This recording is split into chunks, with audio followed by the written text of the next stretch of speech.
Доброе утро, дорогие телезрители! В эфире главного национального канала передача «Новый день». Сегодня 4 сентября. Сегодня отмечается день рождения легендарной интеллектуальной игры «Что, где, когда». В 1975 году, 4 сентября, вышел первый эфир этой игры. Особенно эта игра стала популярной благодаря просто неповторимому шарму ведущего Владимира Ворошилова. Его игра, голос, ведение игры в общем просто впечатаны в нашу память. 4 сентября также отмечается как День Тэквондо. Я поздравляю всех спортсменов этой дисциплины. В 1994 году в Париже решением Международного олимпийского комитета этот спорт стал официальным. Я хочу напомнить также, что у нас работает номер WhatsApp 8 914 279 22 62. По этому номеру вы можете отправить свои новости, передать привет, либо поздравить своих друзей и родственников. Погода на днях стоит пасмурная, но это в руку нашим грибникам. А давайте узнаем, какая погода ждет нас на сегодня. По данным Якутского управления по гидрометеорологии и мониторингу окружающей среды, центральные Улусы в 6 часов утра 8-12, днем 13-16. Заречье 10-12, днем 14-16. Южные Улусы 10, днем 15-16. Вилюйские Улусы 9-11, днем 12-14 градусов тепла. Нижнеленские Улусы 2, 5, 10, 12 днем.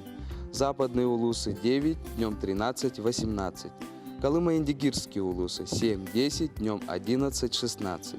Янские Улусы 3, 4, днем 16, 11. Северо-западные Улусы 3, 7, днем 7, 9. В Якутске в 6 часов утра температура воздуха 11 градусов, атмосферное давление 743 мм ртутного столба. Ветер юго-западный 2,7 метров в секунду. Днем ожидается 13-15 градусов тепла. А теперь я передаю слово своим коллегам из информационной службы новостей.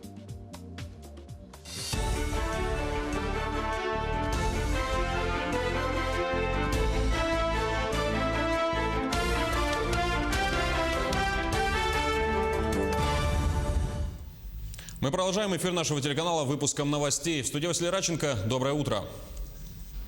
В деловой программе Восточного экономического форума наш регион представит глава Якутии и другие представители руководства. Сегодня Айсен Николаев выступит в секции «Высокотехнологичный бизнес. Что нужно для быстрого роста». Телеканал «Якутия-24» проведет трансляцию в 9 часов по якутскому времени, а 5 сентября глава региона примет участие сразу в 3 секциях. Ресурсная база Дальнего Востока и Арктики, текущее состояние и перспективы развития, а также цифровое государство, новые бизнес-модели на волне тотальной цифровизации. Трансляции этих мероприятий также пройдут на нашем канале завтра в 8:30 и 10:30 по якутску. И трансляция секции «Открывая двери будущего. Правовые эксперименты» в 12:45. Кроме того, 5 сентября состоится пленарное заседание с участием президента России Владимира Путина. Наш телеканал также покажет это заседание в прямом эфире. Между тем, на полях ВЭФ павильон «Сделано в Якутии» открылся в рамках выставки «Улицы Дальнего Востока». Как мы сообщали ранее, он выполнен в форме овала и окрашен снаружи орнаментами и символами народов Якутии. Регион представит свои инвестиционные проекты, туристические продукты и товары народного промысла, в том числе из мамонтовой кости. Отмечается, что посетители экспозиции смогут принять участие в розыгрыше якутских бриллиантов. В павильоне расположены индивидуальные интерактивные стенды. На них покажут проекты строительства моста через реку Лену, создание современного речного флота для внутренних водных путей на Жатайской судоверфи, а также другие проекты. Внутри пройдет и выставка продукции резидентов первого на Дальнем Востоке IT-парка. Вот в эти дни будет представлено 32 проекта на общую сумму порядка 1 триллион рублей. Вот. Надеемся, что подавляющее большинство этих договоров будет подписано в полном объеме. Вот. И, конечно, кроме этого пройдут переговоры предварительного характера, значит, рамочные какие-то соглашения, которые тоже направлены на развитие экономики, на развитие социальной сферы. Ну, как сегодня сказал Юрий Петрович на открытии улицы Дальнего Востока, чтобы людям жилось лучше. К другим темам. В регионе план по завозу жизнеобеспечивающих грузов выполнен на 77%. До завершения навигации осталось чуть больше месяца. Сложности в перевозке создает маловодье на реке Лени в районе Ленска. В результате суда ходят с неполной загрузкой. По словам специалистов, период маловодья в Якутии наблюдается с 2013 года, и в текущем году ситуация только усугубилась. Уровни падают и на других реках. Это связывают с малым количеством осадков. Такая же ситуация сейчас и в Устьянском районе Якутии. Есть сегодня вопросы, которые мы должны проконтролировать. Это завоз авиакеросина на якутскую нефтебазу. Мы подготовили для приема, и прием уже судов идет с Покровской нефтебазы, и производим автоперевозки до якутской нефтебазы. Но углубительно работы начнем с начала следующей недели по подходу на якутскую нефтебазу. Там 2,5 километра нужно будет отработать. На днях в Амгинском лицее имени Леонида Киринского открыли сквер математических арт-объектов. Все 4 фигуры, представленные там, это подарки выпускников и землячества Амгинского района. Инсталляцию теоремы Пифагора изготовил выпускник лицея, индивидуальный предприниматель Евгений Захаров. Конус и киберболоид, выпускник лицея, мастер по металлообработке Арсений Дидок, объект Сардана, также выпускник лицея и индивидуальный предприниматель Евгений Устинов. Теперь ученики имеют возможность проводить уроки геометрии в сквере своей школы. Кстати, эти фигуры не имеют аналогов в регионе, а в России установлены только в Республике Адыгея. Этот сквер, конечно, поможет нам в том, чтобы наши ученики смогли наглядно увидеть, что эти геометрические не только объекты, да, но и узнать связанные с ними задачи, теоремы. Например, конус, да, это не просто фигура. Здесь есть различные сечения, и окружность, эллипс, гипербола, парабола, которые представляют собой орбиты космических тел. На этом у нас пока вся информация. Спасибо за внимание и хорошего вам дня.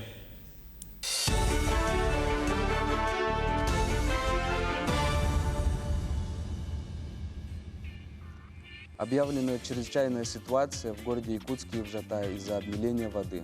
По этому поводу мы к нам в студию позвали Павла Танина, пресс-секретаря АО «Водоканал». Доброе утро.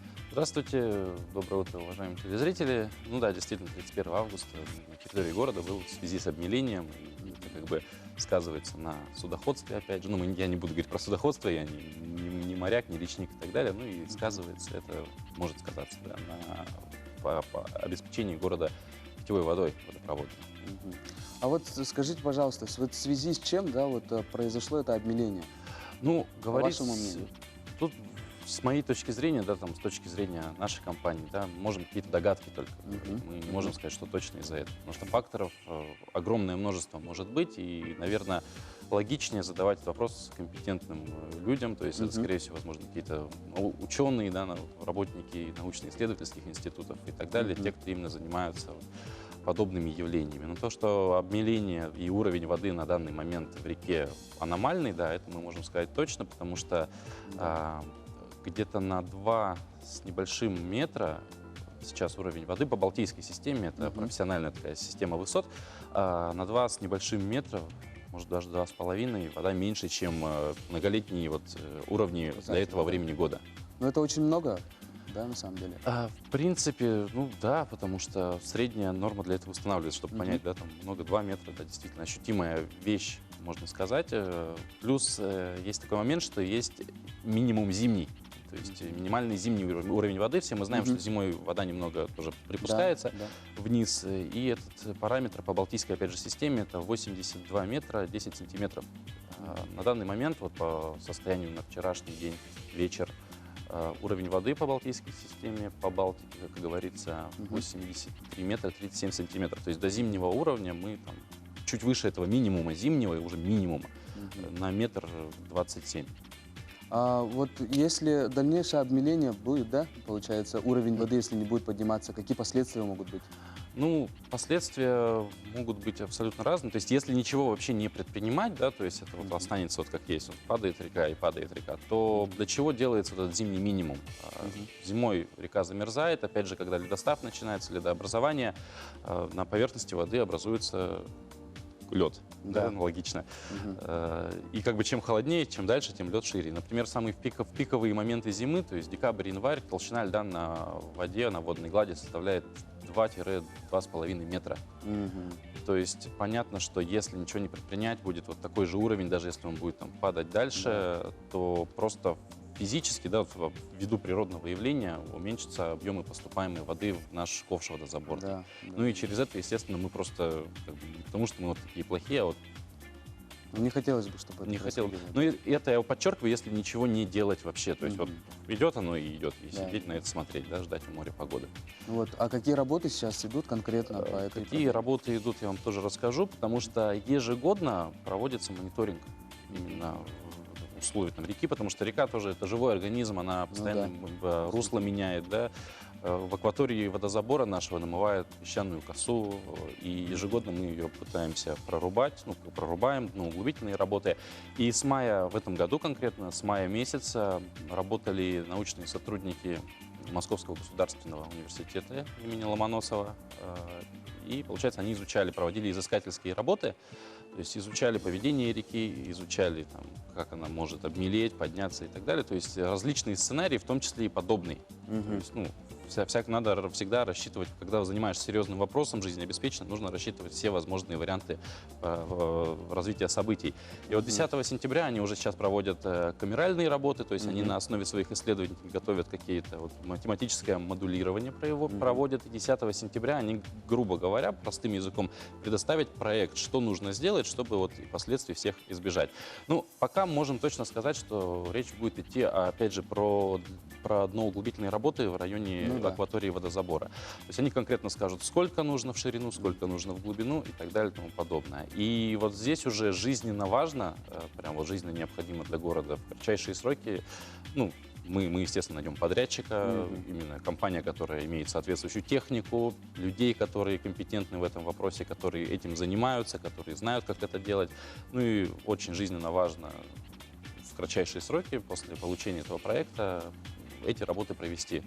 В противном случае, как я уже говорил, пойдет ледообразование, а ледообразование начинается ледостав в октябрь-ноябрь примерно месяц, и просто будет затруднено и уменьшится объем поступаемой воды. Ясно. А вот скажите, для простого обывателя, да, может быть, есть идея какая-нибудь подготовиться, хотя бы морально, физически, я не знаю. Ну, морально, знаете, надо всегда быть готовым ко всему, в принципе, с одной стороны. Но на данный момент, да, то есть, если мы 10 сентября, да, получаем проект, если мы находим подрядчика, до конца сентября мы, скорее всего, эти работы проведем уже. То есть смысла, я думаю, готовиться особо. Допустим, может быть, какие-то просто давайте экономно относиться к воде. да. Это, наверное, даже не в рамках ЧС можно говорить, потому что к воде, в принципе, нужно всегда бережно относиться. Могут быть просто какие-то ограничения, да, в подаче воды? Ну, в какой-то крайней мере, допустим, гипотетическую ситуацию, да, гипотетическое развитие Представим событий. худший просто. Представим самый худший сценарий, да, и при снижении объемов поступления воды, естественно, мы будем вынуждены просто, потому что мы такие, да, мало объемов река нам не дает, да, мы, получается, будем какие-то, возможно, да, это какие-то ограничения, возможно, жители многоэтажек на верхних этажах почувствуют какое-то сниженное давление, да, в напоре. Хорошо, спасибо вам большое, да, за эту информацию, это было очень информативно, и надеемся, что наша природа, да, и наша река Лена все-таки не позволит нам пропасть. Ну, я так думаю, она сказать. просто играет с нами небольшую такую шутку перед зимой, чтобы мы не расслаблялись. Спасибо вам. Спасибо.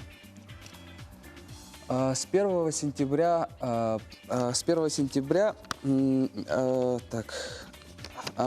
межмуниципальный пассажирский рейс по маршруту Якутск-Покровск-Максоголох стал регулярным. Давайте посмотрим об этом. Пассажиров на новом автобусе «Лиас» с маршрутным номером 201 будет перевозить МУП «Япак», который был признан победителем по итогам конкурса. Над организацией маршрута Якутск-Покровск-Максоголох работала межведомственная комиссия. У нас новый маршрут открылся, межмуниципальных перевозок открыли 1 сентября Минтрансом республики. Первый регулярный межмуниципальный маршрут пассажирский Якутск-Покровск Махсоглах отправится с платформы автовокзала в 9 часов с 1 сентября. Над организацией данного маршрута работали межведомственная комиссия по обследованию межмуниципального маршрута и специалисты Министерства транспорта.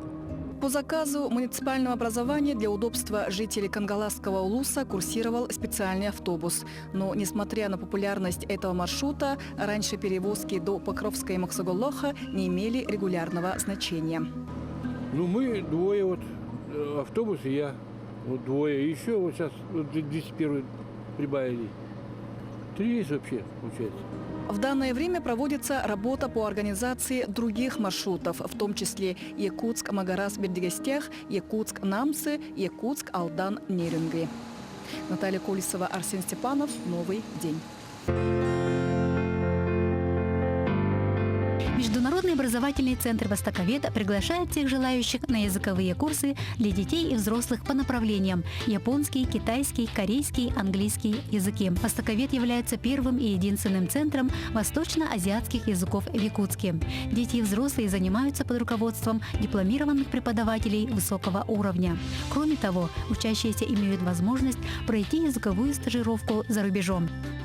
Помимо традиционных курсов, мы предлагаем переводческие услуги, мастер-классы по китайской каллиграфии, оригами, икебана, чайные церемонии Китая и Японии. Изучать японский, китайский, корейский языки стало необходимостью времени для продвижения международных отношений.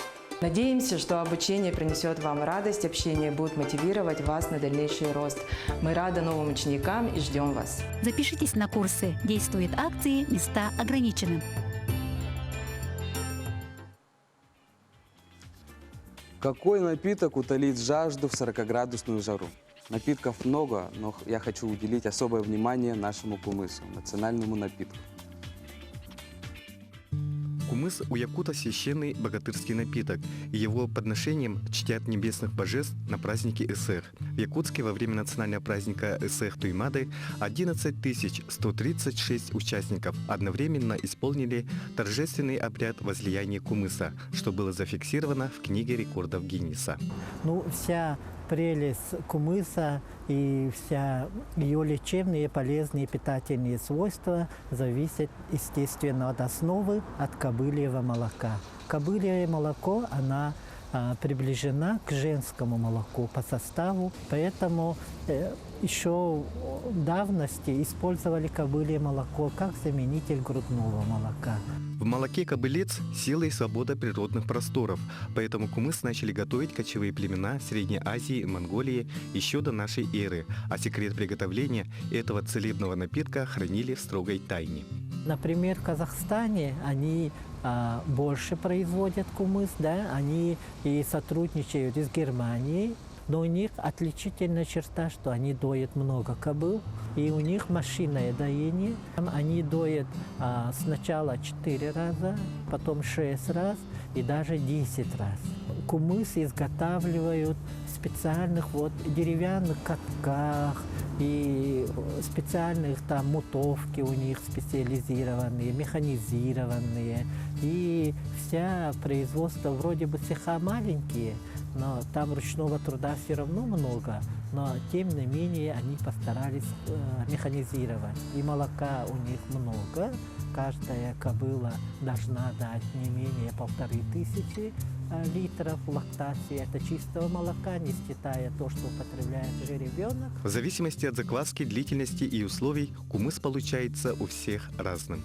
Отличительная черта или вкусовые качества казахского кумыса, она отличается тем, что они добавляют разные добавки, но природные добавки добавляют, они и ягоды могут добавить, но в принципе преобладает чистый кумыс, и ее коптят, что меня удивило, и на вкус было сначала как-то непривычно. Когда привыкаешь, тогда она уже очень вкусно получается. Да? Они в специальном помещении, где стоит дымокур, там специальные выбирают деревья, специально выбирают травы, чтобы этот коптить этот кумыс.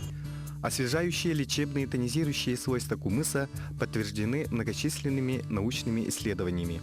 Регулярно пьющие этот напиток чувствуют прилив сил, у них обновляется кровь, улучшается пищеварение, налаживается сон. В августе прошел международный конкурс World Skills Казань-2019, и наша республика заработала серебро. Я поздравляю, в связи с этим я позвал в студию наших гостей. Роман Олегович Гоголев, директор Международного центра развития перспективных компетенций Future Skills НЭФУ при СФУ, также являющийся лидером сборной Якутии. И Александр Тайшин, обладатель серебряной медали в компетенции синтез и обработка минералов мирового чемпионата World Skills Казань-2019. Доброе утро. Доброе. Доброе утро. Александр, расскажите, пожалуйста, о ваших ощущениях при участии. Так, это был очень такой колоссальный опыт. То есть это первый раз, когда я участвую в мероприятии такого масштаба. То есть я познакомился с отличными ребятами, иностранцами. То есть из Бельгии, США, Франции, Германии и так далее.